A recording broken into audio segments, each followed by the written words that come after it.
Olá, eu sou o João e este é o canal Caça Investimentos. Hoje vou falar sobre uma small cap que em tempo já teve no meu portfólio e que voltou a entrar por achar que está bastante barata. Esta análise vai ser um pouco diferente das análises anteriores.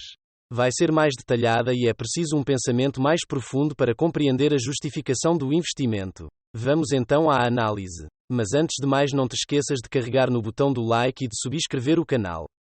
Estou a tentar construir uma comunidade de entreajuda neste canal, por isso é importante a ajuda de todos. A Cal-Maine foi fundada pelo Sr. Fred Adams em 1969 no Mississippi. A empresa produz, apanha, embala, vende e distribui ovos. E esse é o seu único segmento operacional. Produz cerca de 19% do consumo interno de ovos nos Estados Unidos e detém cerca de 13% das galinhas capazes de produzir ovos nos Estados Unidos. A indústria dos produtores de ovos é muito fragmentada. Os 5 maiores produtores detêm apenas 37% das galinhas capazes de produzir ovos nos Estados Unidos, sendo que os restantes 63% estão distribuídos por empresas muito mais pequenas. Não é um negócio fácil de gerir, como vamos ver mais à frente ao analisar as contas, mas as empresas que são mais bem geridas têm muita vantagem sobre as outras. A empresa cresce sobretudo por aquisição. Compra outras empresas mais pequenas, a uma valorização razoável, aumentando assim a sua produção e o seu número de galinhas. Nos últimos anos, com o aumento da preocupação pelo bem-estar dos animais, a empresa também tem crescido através da venda de ovos produzidos ao ar livre. Tudo nesta empresa gira à volta dos ovos e por isso o preço a que são vendidos os ovos é fundamental para a empresa. O ovo é um dos melhores produtos que podemos comer, devido ao seu valor nutricional, qualidade da proteína e também devido às suas baixas calorias. Quanto ao preço que são vendidos, as qualidades não são tão evidentes. O preço dos ovos é volátil, cíclico e influenciado pela procura, flutuações sazonais, doenças e pelo número de galinhas e produtividade nos Estados Unidos. O ovo não passa de uma commodity, ninguém compra ovos por ser da marca A ou B, por isso, os ovos são ovos. E o mais importante é termos em atenção a procura e a oferta por ovos. Numa situação ideal, a oferta e a procura estavam sempre em sintonia, e assim os preços eram sempre estáveis. Mas como em qualquer outra commodity, isso não acontece com os ovos. Quando o preço dos ovos é elevado, as empresas começam a produzir mais ovos para tentar lucrar o máximo e, como consequência, a oferta aumenta e se a procura é a mesma, o preço dos ovos baixa. Já quando os preços dos ovos são baixos, as empresas reduzem a produção e, como consequência, há menor oferta com a mesma procura e o preço dos ovos aumenta. Típico de uma commodity. Vou agora falar dos custos. Cerca de 54% dos custos de produção são gastos na ração das galinhas. A ração dada às galinhas é uma mistura de milho e soja feita pela empresa nas suas próprias instalações. O milho e a soja são comprados no mercado e os preços podem variar bastante. A empresa produz cerca de 87% dos ovos que vende. 91% desses são produzidos em instalações da própria empresa e 9% são produzidos através de contratos com outros produtores. Nesses contratos, os produtores são os donos das instalações e gerem as operações, e a Cal-Maine é a dona das galinhas, fornece a comida e suprimentos críticos para as operações, e também é a dona dos ovos produzidos. Os produtores são pagos à comissão e recebem incentivos de produção. Cerca de 13% dos ovos vendidos pela empresa são comprados a outros produtores e depois revendidos. A empresa também cria todas as galinhas que detém, sendo as suas operações quase completamente integradas. A empresa vende 3 tipos de produtos: os ovos frescos, os especiais e também vende produtos de ovos, que basicamente é o aproveitamento de ovos que se partiram e são vendidos líquidos, congelados ou em pó para pastelarias e afins. Os clientes da empresa são retalhistas, cantinas, refeitórios e também pastelarias.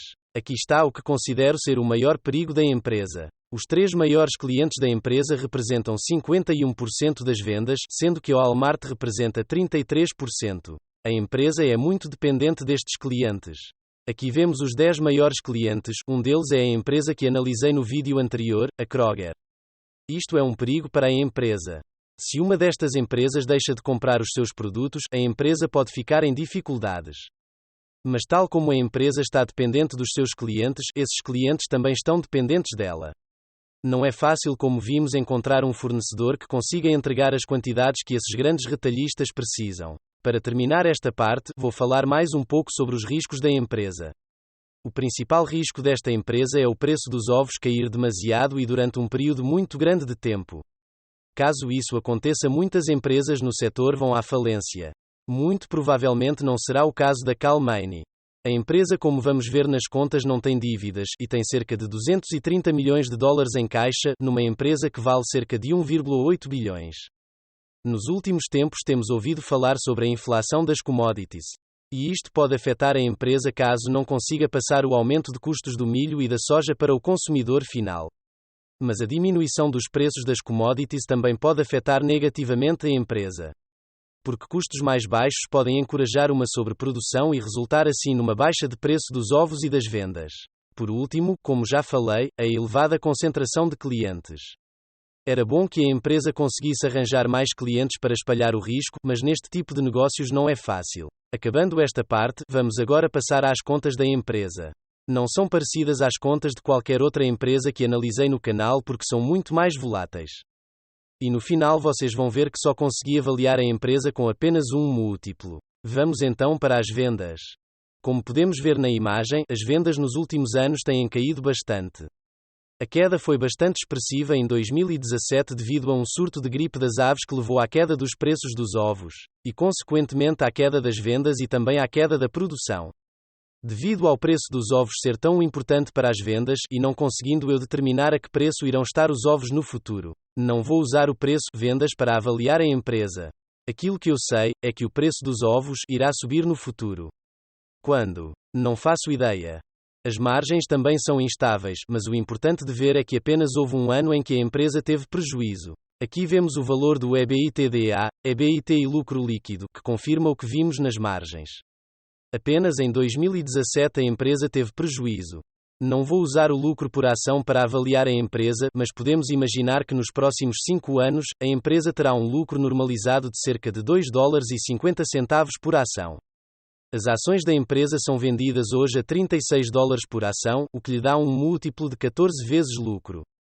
Este múltiplo para uma empresa que vende algo que sabemos que vamos continuar a consumir no futuro e que ainda por cima tem perspectivas de aumentar as vendas, não é nada caro. Nesta imagem vemos que a empresa nos últimos 10 anos nunca teve dívida, talvez por isso conseguiu aproveitar-se quando outras empresas estavam em problemas para as adquirir por um valor baixo.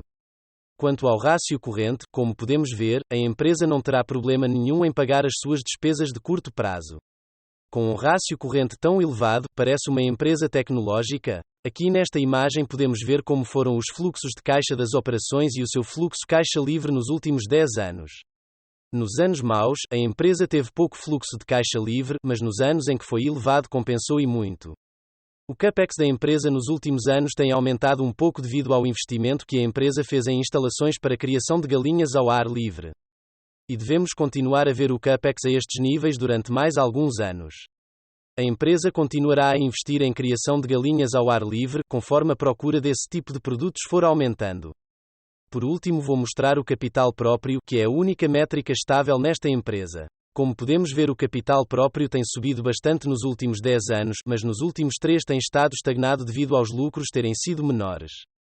Mas é precisamente nestas alturas que a empresa mais aumenta a sua capacidade de produção, adquirindo outras empresas mais pequenas, consolidando ainda mais a sua posição no mercado. Agora que já vimos as contas, vou passar às expectativas dos próximos 5 anos. Expectativas essas que não são fáceis de estimar. Como vos disse, o único múltiplo que vou usar para avaliar a empresa é o capital próprio, e usei uma taxa de crescimento de 7% nos próximos 5 anos, o que é superior aos últimos 5 anos. Mas inferior à média dos últimos 10 anos. Penso que a média dos últimos 10 anos seja um indicador mais fiável, porque tem em conta tanto os anos em que o preço dos ovos estão altos, como os anos em que o preço dos ovos estão mais baixos. Vemos nesta imagem que usando o preço capital próprio mais alto dos últimos 10 anos, obtemos um valor justo de $84,75 por ação, e que se usarmos o seu múltiplo histórico mais baixo, obtemos um valor justo de $54,57 por ação. Cada ação da Cal-Maine está a ser vendida hoje a $36 por ação, mesmo usando o múltiplo preço capital próprio mais baixo dos últimos 10 anos, temos um upside de 48%. E se usarmos o preço capital próprio mais alto dos últimos 10 anos, temos um upside de 131%. Por outro lado, se usarmos o preço capital próprio médio, o valor justo são $65,04 por cada ação, o que lhe dá um upside potencial de 77%. Tal como disse no início do vídeo, não é fácil investir numa empresa como a Cal-Maine.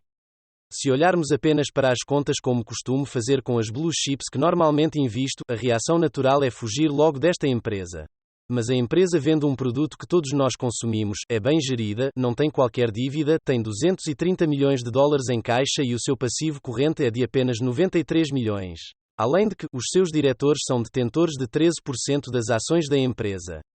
O seu negócio não é dos mais estáveis, mas esta gestão responsável faz com que o investimento se torne bem menos arriscado. Não se esqueçam de ver as minhas outras análises em empresas estrangeiras e também portuguesas. Espero que tenham gostado do vídeo e não se esqueçam de colocar um like e subscrever o canal. Vemo-nos no próximo vídeo.